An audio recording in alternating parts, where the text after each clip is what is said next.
만드시고 약과도 만드시고 좀 예쁜 활례정에서 발레 체험들도 다 하셨죠? 네, 여러분 예쁜 한복을 입고 이렇게 많은 체험들을 하시는 모습 보니까 제 마음이 굉장히 뿌듯했습니다.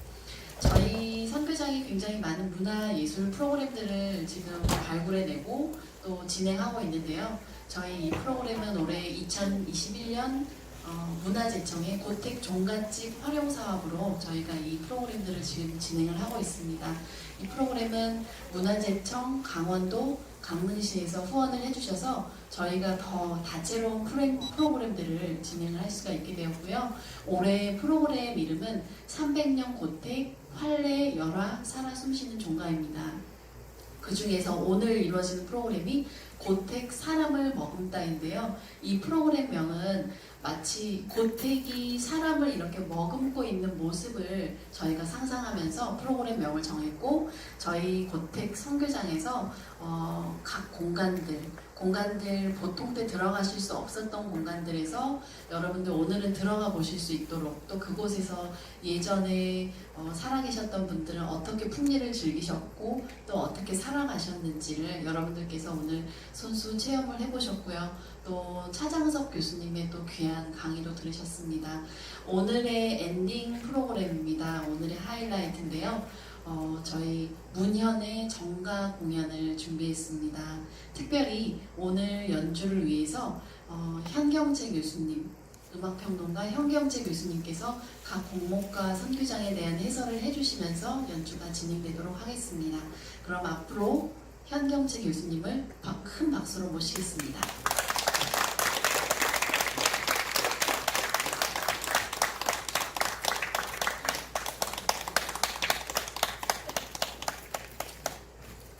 그러면 저도 마당에서 한번 시작을 해볼까요? 안녕하세요. 저는 서울에서 왔습니다. 아침에 이음이라고 하는 KTX를 타고 도착을 했는데 KTX가 너무 쾌적해서 강릉 가기 너무 쉽다라고 하면서 왔습니다. 저는 국악방송에서 FM 국악당을 진행하고 있고 국악계에서 오랫동안 활동하고 있는 음악평론가 현경채입니다. 인사드리겠습니다.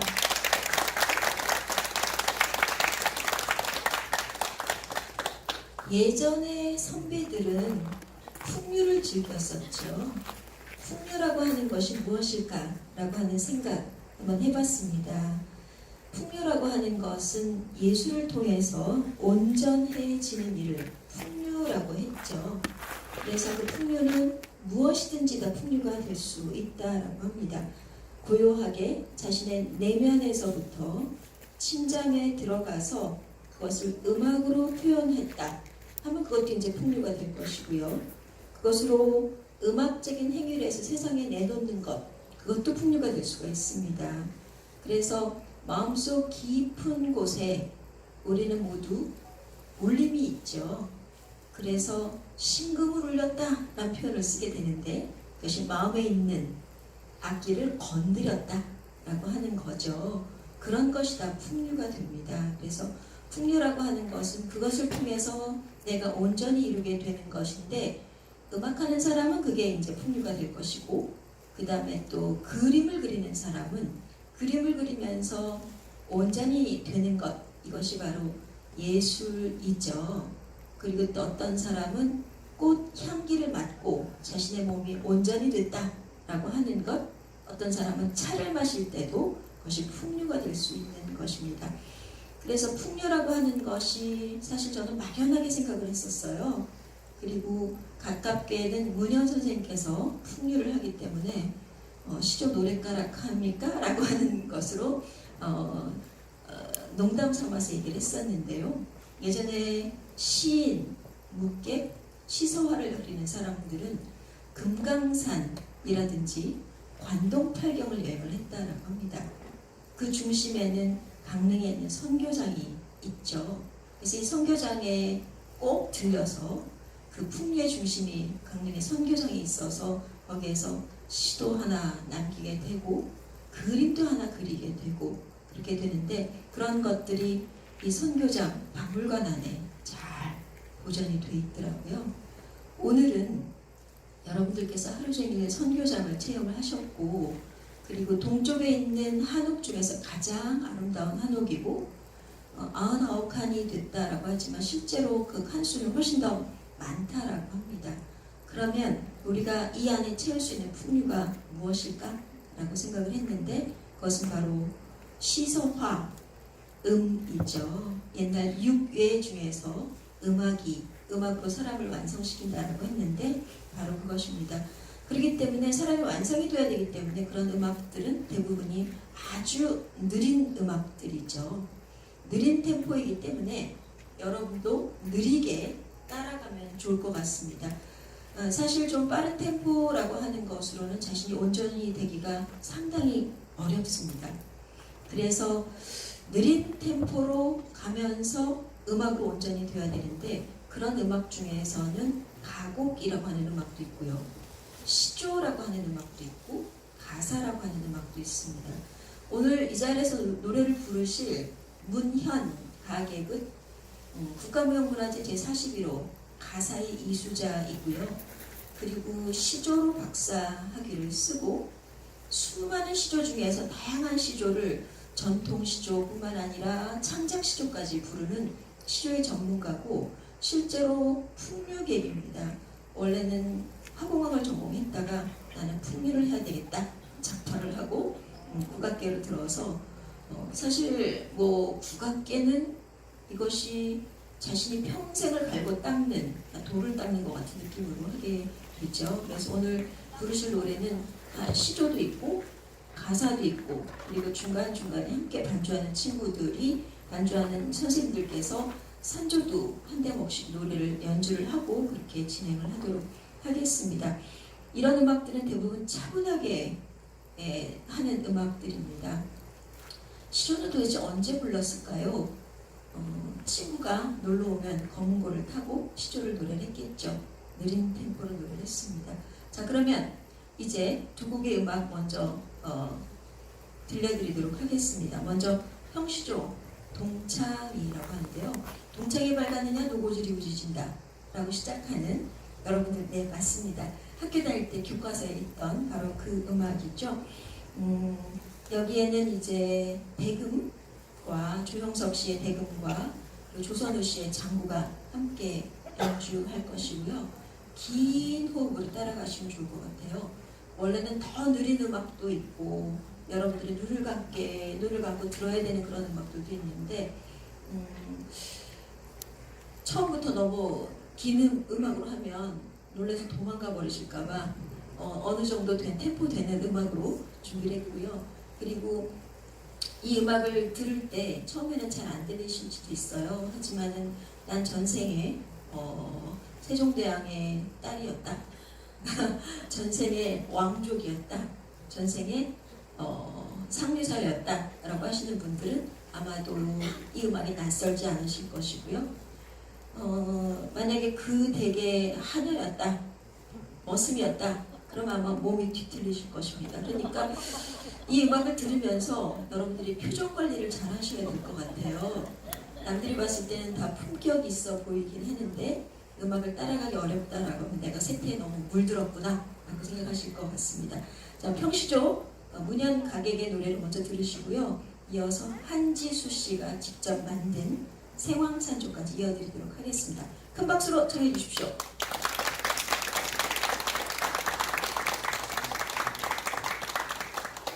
마이크가 앞에 있어서 인사를 이렇게 제대로 하기가 좀 어려운 점 양해해 주십시오.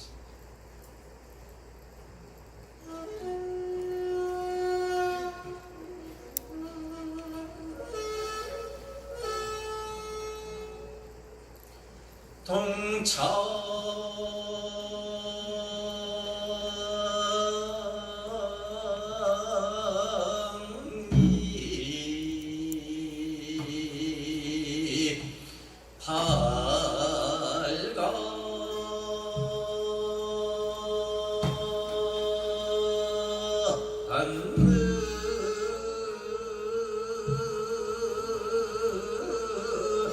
밝았느냐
들 얹어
이쯤에서 얘기를 할까요?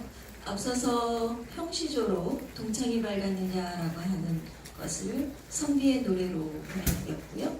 그리고 이어서 연주된 음악은 생황산조입니다. 산조라고 하는 음악은 원래 가야금부터 시작을 했어요. 만들어진 지는 한 100년 정도 됐는데 생황이라고 하는 악기는 사실 농현이 안 된다는 이유로 한동안 국악에서 사용하지 않았었습니다.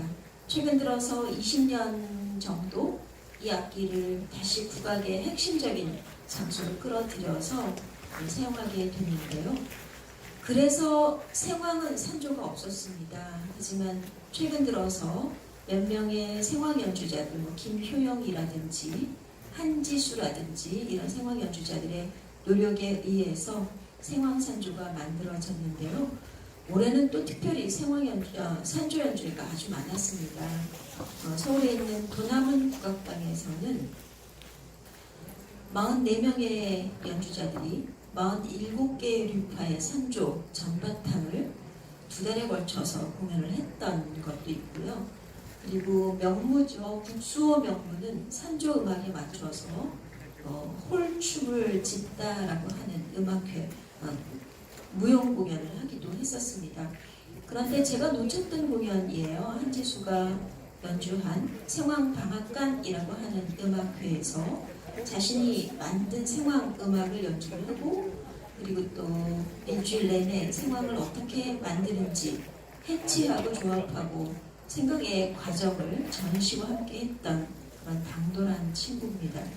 본인이 직접 만든 생황 연주를 바로 이 열화당에서 진행을 했는데 사실 한옥에는 예전부터 시서화가 있었죠.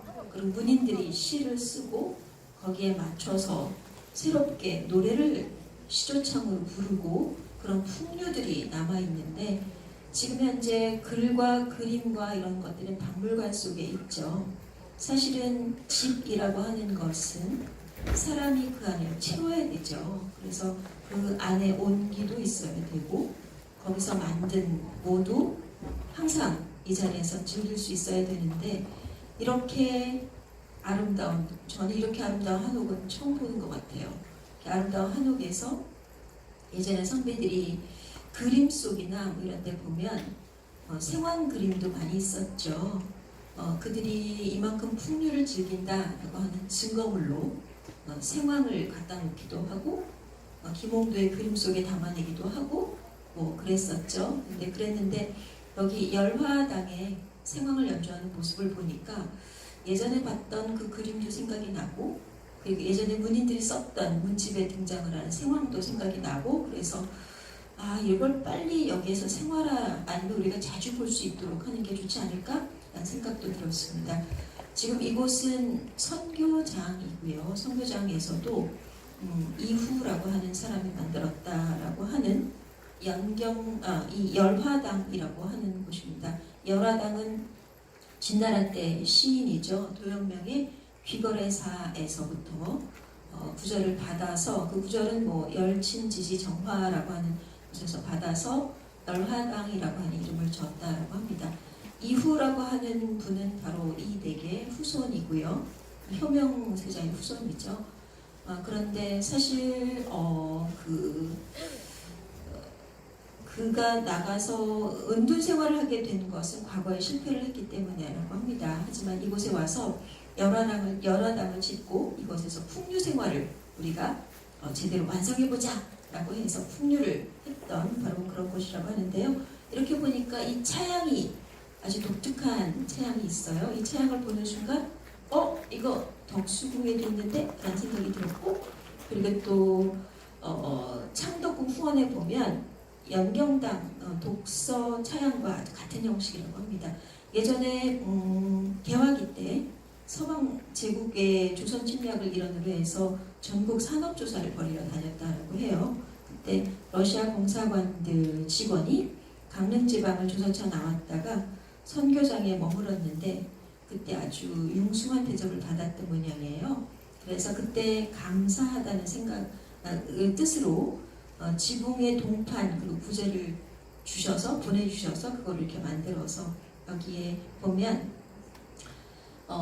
그 서양 문물이 들어오게 되죠. 그래서 사실은 여기는 한옥인데 서양 문물이 들어오게 된 것은 그가 갖고 있는 파란만장했던 우리의 역사 그것을 담고 있는 것이 아닌가 라는 생각이 들었습니다. 이제 계속해서 세 곡의 노래 전해드리려고 합니다. 노래 12가사 중에 수양상가부터 시작을 할 텐데요. 12가사는 12개의 레퍼토리로 되어 있다라고 해서 12가사라고 합니다. 그런데 이 12가사 중에서도 공청에서 노래를 부르는 임기준이라고 하는 사람이 있어요. 그가 불렀던 12가사 중에 4곡, 그 4곡은 수양산가, 처사가, 양양가, 내화가라고 하는데요. 이것도 등급이 있습니다. 그래서 예전에 하규율 씨가 불렀던 12가사 중에 8가사는 품격이 있는 노래고, 그 다음에 임기준이가 전하는 12가사 중에 4가사는 조금 격이 떨어지는 거라고 생각을 합니다. 예전에 왕실에서는 기생들이 있었죠. 그 사람들이 원래 기생으로 들어온 것은 아니고요. 우리가 뭐 동의보감 이런 데 보면 해민서에 그것을 담당하는 여자들이 있죠. 그 여자들이 원래는 약방기생입니다. 약방기생으로 있는데 그것도 등급이 있어요. 1패가 있고 2패가 있고 3패가 있는데 3패는 중기생이죠. 1패와 2패는 왕실에서 큰 잔치가 있을 때 그들이 나가서 정제를 춥니다. 그리고 노래를 부르게 돼요. 그래서 왕실에서 필요에 의해서 평소에는 약방기생으로, 그리고 왕실에서 뭐 회가변이 있다든지 왕세의 책봉이 있다든지 이럴 때는 큰 잔치를 벌이게 되는데, 외국에서 사신이 왔다든지 이럴 때 진연을 벌이게 되죠. 그것이 이제 왕실 잔치인데, 그때는 약방기생들이 다 동원이 돼서 궁중 정제를 추거나 노래를 부르거나 뭐 이렇게 하게 됩니다. 근데 때는 바야흐로 고종 황제 시절이에요. 고종 황제라고 하면 조선족 마렵이죠. 그때는 이미 일본이 큰 세력을 펼칠 때라서 고종은 굉장히 똑똑한 임금이에요. 근데 자신이 처지가 너무 슬프죠. 나라를 뺏긴 참 한스러운 바보 같은 임금이다 라는 생각을 하고, 그리고 음악을 찾아보니까 수양상가라고 하는 12가사가 있어요. 그래서 석경월이라고 하는 일패 기생을 불러서 이제 곧 진연을 베풀 것인데 이 잔치 자리에서 너가 수양상가를 불렀으면 좋겠다 라고 하니까, 일패 기생은 등급이 있기 때문에 수양상가 중에서 그 12가사 중에서도 수양상가는 임기준이 한 거랑 등급이 낮아서 부를 줄을 몰라요. 근데 고종 황제가 수양상가를 진연 연회에서 꼭 들어야 되겠다라고 하니까 밤을 틈타서 나가서 배우게 되죠. 장계춘이라고 하는 가객을 찾아서 밤새도록 배우게 됩니다. 그리고 와서 이제 진연 때 멋지게 수양상가를 불렀다라고 합니다. 그래서 고종 황제가 아주 흡족하게 해서 비단도 내리고 돈도 내리고, 그래서 그가 석경월이라고 하는 기생이 유명해진 일화가 있는데요. 수양상가는 이런 내용으로 되어 있습니다. 백이숙제 얘기가 나와요. 백이숙제라고 하는 사람은 주나라 때 굉장히 유명한 성현인데요. 은나라 때의 왕자였죠. 근데 왕이 돌아가셨습니다. 그래서 왕위를 계승해야 되는데 네가 해라 미루다가 결국 주나라 무왕이 은나라를 먹어버립니다. 그리고 나니까 은나라가 없어졌잖아요. 그래서 백이숙제 왕자가 내가 망한 주나라의 득세에서 주나라의 밥은 내가 절대 먹지 않겠다. 나라를 뺏긴 슬픔을, 그래서 산속으로 숨어 들어가서 고사리나 먹겠다라고 하는 그런 내용의 12가사거든요. 이것은 그렇게 많은 역사를 알고 있던 고종 황제가 내가 나라를 뺏겼구나, 내가 차라리 고사리 먹다 굶어 죽는 게 낫지 않을까? 참 한심한 왕이로세라고 하는 노래죠. 노래를 그래서 수양상가를 청해 들었다라고 하는 그런 내용입니다.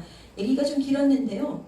먼저 수양상가, 백이숙제에 얽힌 이야기, 그 고사의 이태백의 달에 얽힌 이야기로 여며질 텐데, 문현의 노래와 조영석의 대금, 주선우의 장구를 만나보시고요. 그리고 다시 시조로 넘어가겠습니다. 월정명이라고 하는 시를 생황반주에 맞추어서 연주를 할 것이고요. 그리고 저기 앉아서 대금을 부는 조형석 씨가 서영석류 대금산조를 조금 짧게 연주를 하겠습니다. 서영석류 대금산조는 대금 연주자들 중에서도 힘이 아주 세야 되고 기교적으로도 달관한 사람이 연주할 수 있는데요. 들어보시면 와, 젊은 사람의 연주 에너지가 저거구나 라는 것을 느끼실 수 있겠습니다. 백이숙제 고사가 있는 고종 황제가 청해 들었다라고 하는 가사 12가사 수양상가부터 시작해서 월정명으로 해서 대금 잔조로 이어드리도록 하겠습니다. 큰 박수로 청해 주십시오.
아까 리허설 할 때는 여기서 사회를 보기로 했었는데요.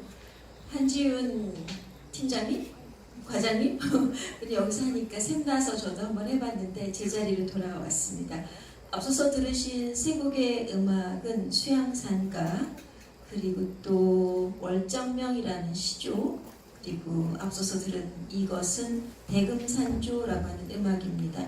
대금산조도 누가 연주했느냐에 따라서 그 사람의 음악적인 스타일을 담아내서 이름을 붙이게 되죠.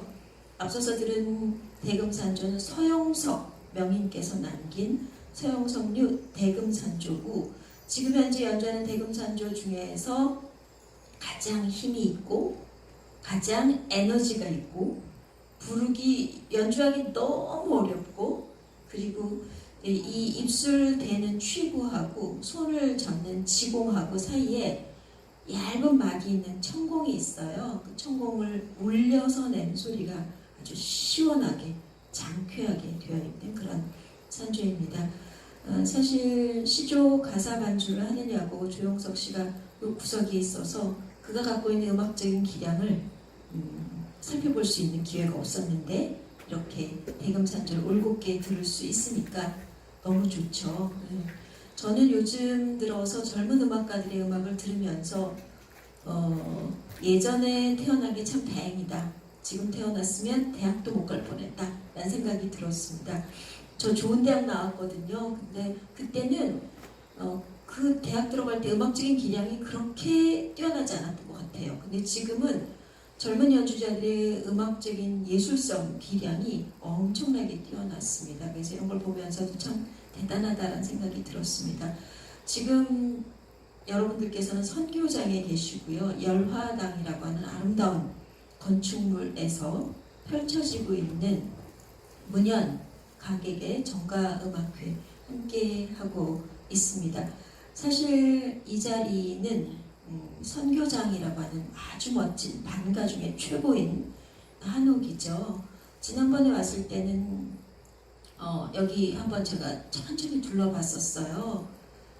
그랬는데 여기 박물관이 있더라고요. 박물관에 보니까 추사 김정희 선생이 금강산을 갔다 와서 단풍을 노래한 그 글도 남아있는데 홍엽산거라고 하는 글이 있었던 걸로 기억하고 있습니다.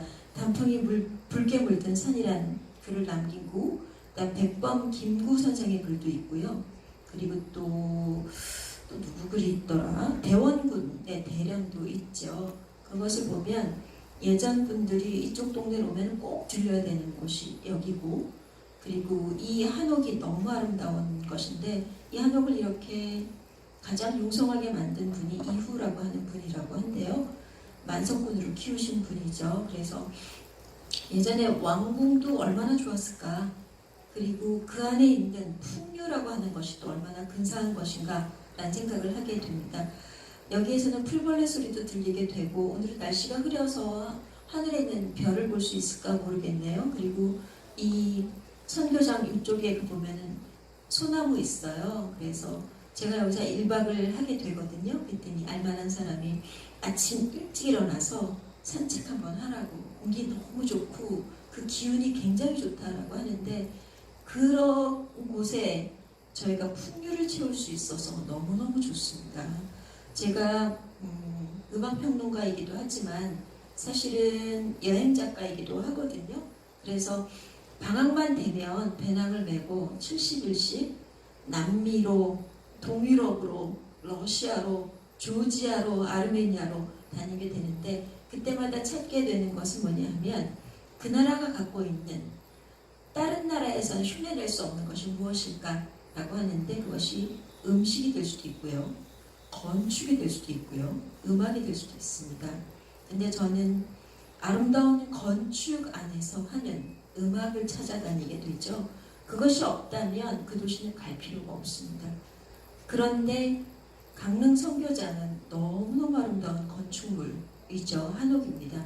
여기에다가는 풍류를 채워내야 되겠다는 생각이 들어서 오늘 와서 제가 서울 가갖고 강릉 선교장 가서 공연할 사람을 죄다 모아갖고 와갖고 제가 여기서 뭐 그 상설 공연을 좀 해야 되겠다 라는 생각이 막 들었습니다. 그냥 제 생각이에요.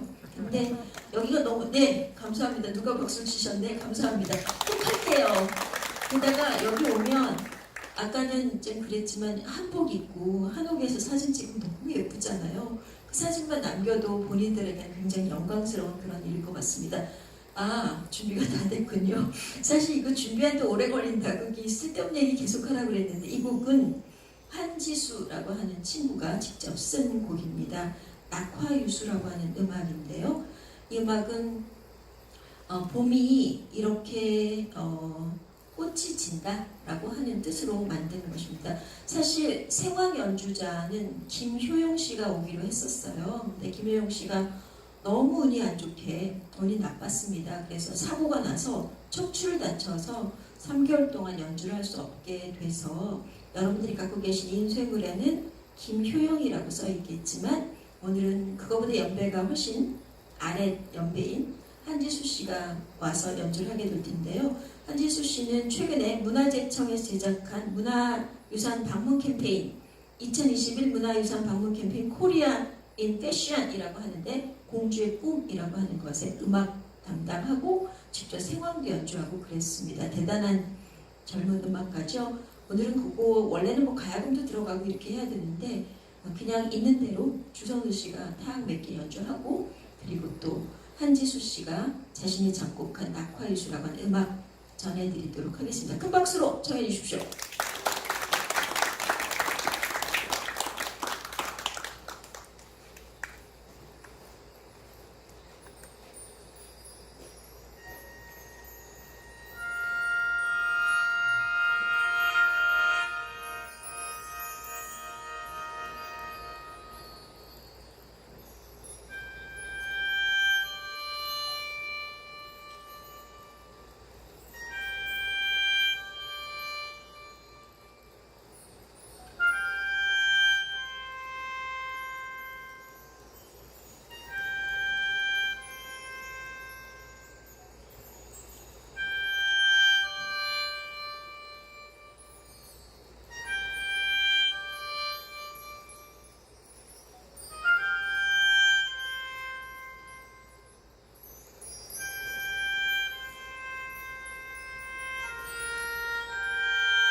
제가 아름다운 한옥에서 저쪽에 귀뚜라미가 오는 소리를 들으면서 생황 소리, 시조 소리, 가사 부르는 노래 들으니까 마치 신선이 된 것 같은 느낌이 들었습니다. 신선이 뭐 별건가요? 맛있는 음식 먹고 친구들과 함께 풍류를 즐기면 바로 신선이죠. 그런데 이렇게 아름다운 한옥에서 이렇게 신선한 공기를 마시면서 그리고 긴 호흡으로 부르는 풍류를 즐기게 된다라고 하는 것이 바로 신선노름이 아닌가라는 생각이 들었습니다. 제가 열화당 공연을 준비를 하면서 이 댁에서 보내준 엄청나게 큰 2권의 책을 받아봤습니다. 그것을 보면서 이 댁에서 소장하고 있는 수많은 글들, 책들, 그리고 문화재들 이런 걸 보면서 참 대단한 집안이다 라는 생각을 했고요.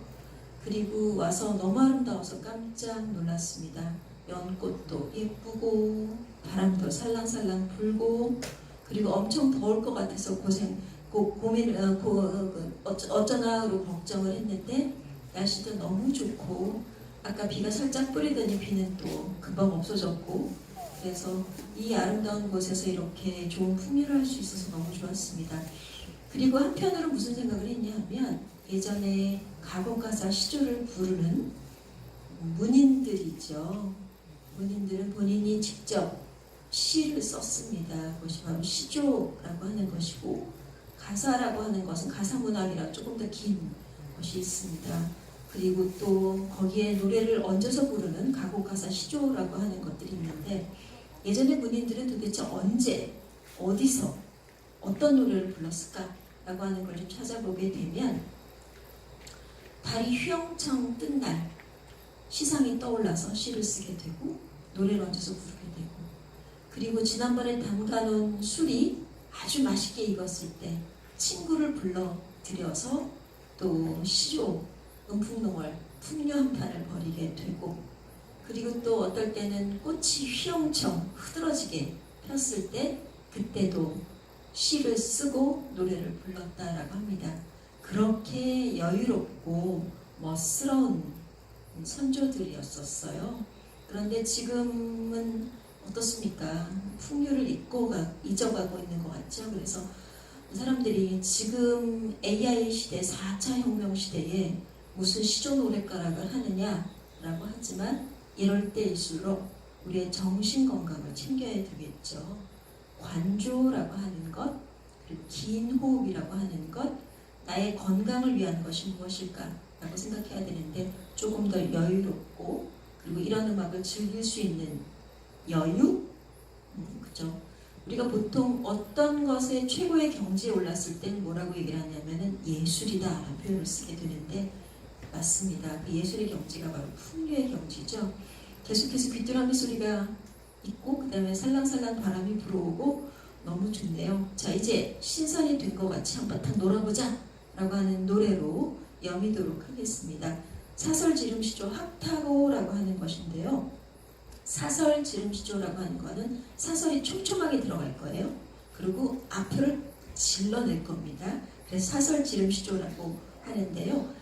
글자 수에 따라서 장단도 늘었다가 줄었다가 하는 것인데 서울 지역에서 부르는 경제시조의 꽃이라고 합니다. 핫하고 피리 불고 호러벙 차고 8선녀가 있는 잔치로 가서 신선노름을 해보자 라고 하는 겁니다. 여러분들이 신선이 된 것 같은 느낌으로 즐겨주시면 좋을 것 같고요.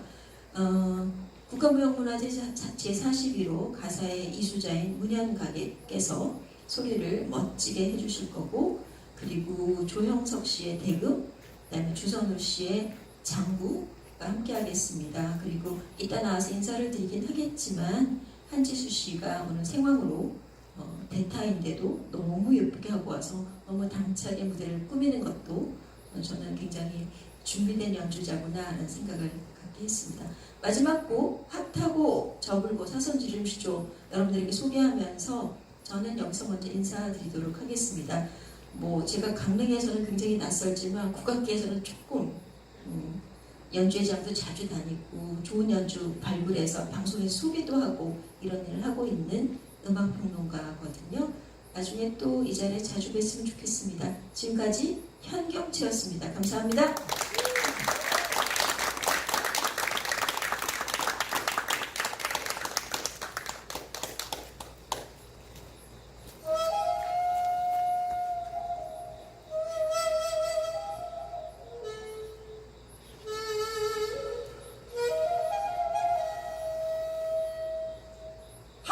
타고 잡을고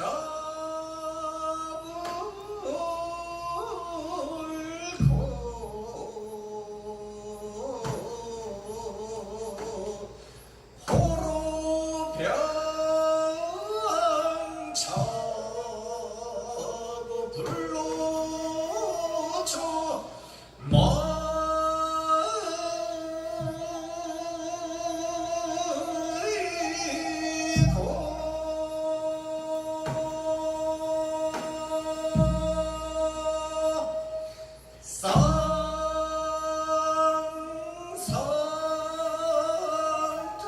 자고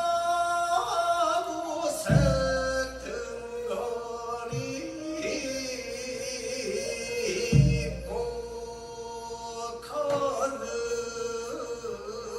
나의 개점석거라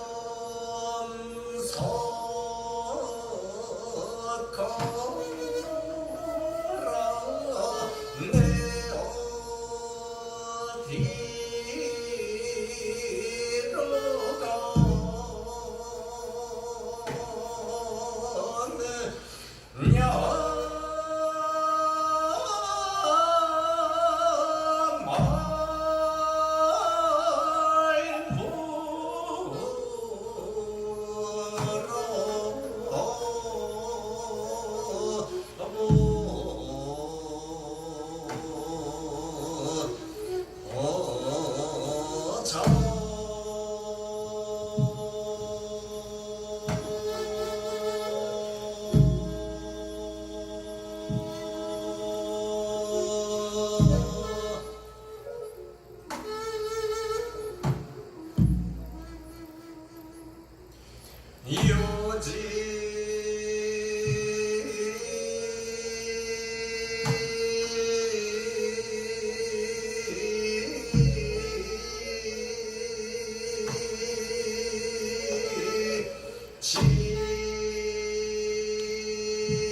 어디로 그곳에 난영공주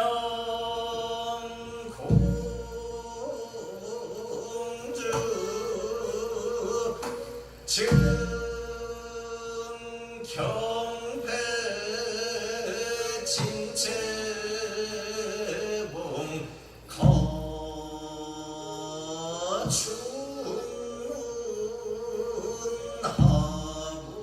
하북의 척경홍 개섬을 신효연의 백능